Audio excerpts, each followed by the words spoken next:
صباح الخير أو مساء الخير على حسب التوقيت اللي بتتفرج فيه على الحلقة دي. أنا مصطفى الشاعر، ودي حلقة جديدة من برنامج حواديت شاعر.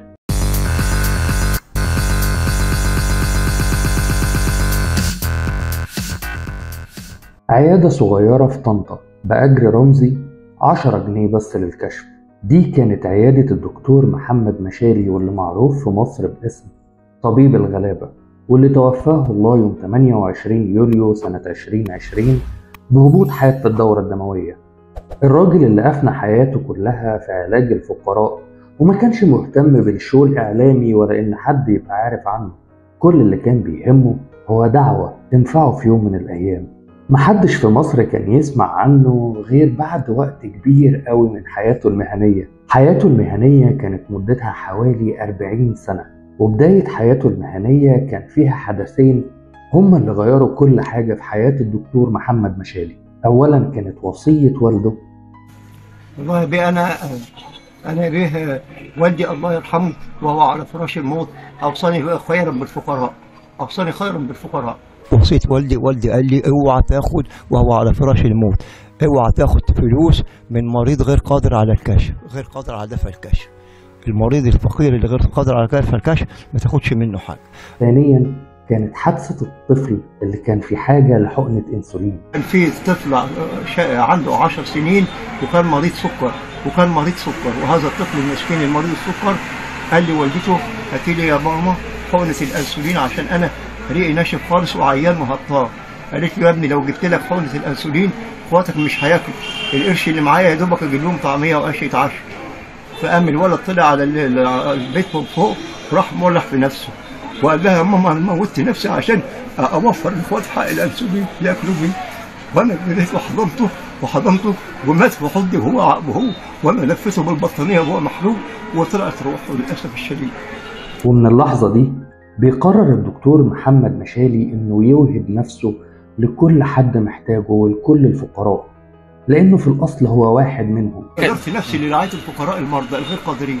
وبعد الحادثه دي بيقرر دكتور محمد مشالي انه يتخصص في طب الاطفال، ويتخصص برضه في الامراض اللي غالبا ما بتصيب الفقراء دون غيرهم، زي امراض البلهارسيا، الانكلستوما والاميبا، وبعض الامراض اللي بتيجي نتيجه للبيئه الفقيره والاراضي الزراعيه اللي بيبقوا عايشين فيها. يعني اللي خلاني ان انا التزم بالفقراء وان انا يعني اعمل كده ان انا ناشئ من وسطهم، ناشئ من بيئه فقيره متواضعه زيهم.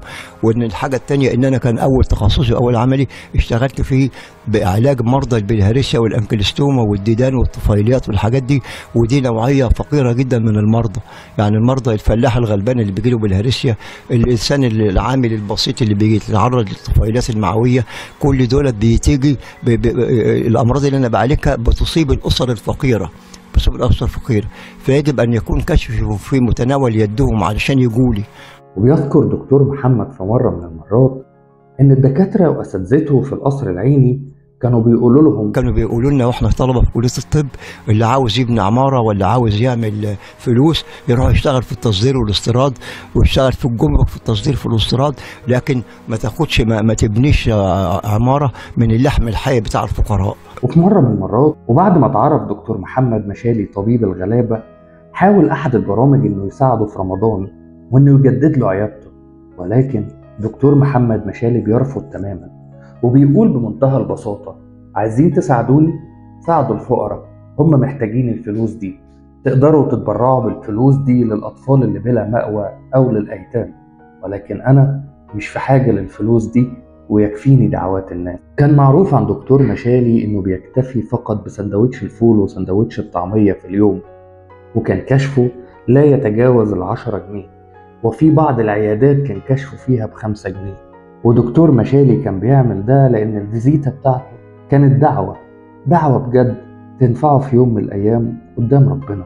أنا التكريم بتاعي إن نظر دعوات المرضى الغلابة ليا، أنا ببقى ماشي في الشارع وسامع بوداني هم بيقولوا عليا إيه، هم فاكريني مش سامع وبسمع كله. فأنا التكريم الحقيقي إن المرضى دعوات المرضى الغلابة الغير قادرين دعواتهم ليا. دكتور مشالي هو واحد من الناس اللي هنفتخر بيهم طول حياتنا، وأنا عامل الفيديو ده تقديرا لشخصيته، وعشان تكون صدقة جارية لروح الراجل ده. يمكن اللي يتفرج على الفيديو ده يدعيله، لأنه فعلا يستحق كل دعاء ويستحق كل التقدير. ويا ريت كل الناس زي طبيب الغلابة دكتور محمد مشالي. النصيحة اللي بوجهها للدكاترة الزملاء اللي هم الأطباء الجداد تتلخص في 3 كلمات: أوصيكم خيرا بالفقراء. وبكده تكون انتهت حكايتنا النهاردة في حدوتة جديدة من حواديت شاعر. ما تنساش تعمل لايك، شير، سبسكرايب، شغل جرس التنبيهات عشان يجيلك كل الجديد بتاعنا، وانزل اكتب في الكومنتات رحمة الله على طبيب الغلابة دكتور محمد مشالي. سلام.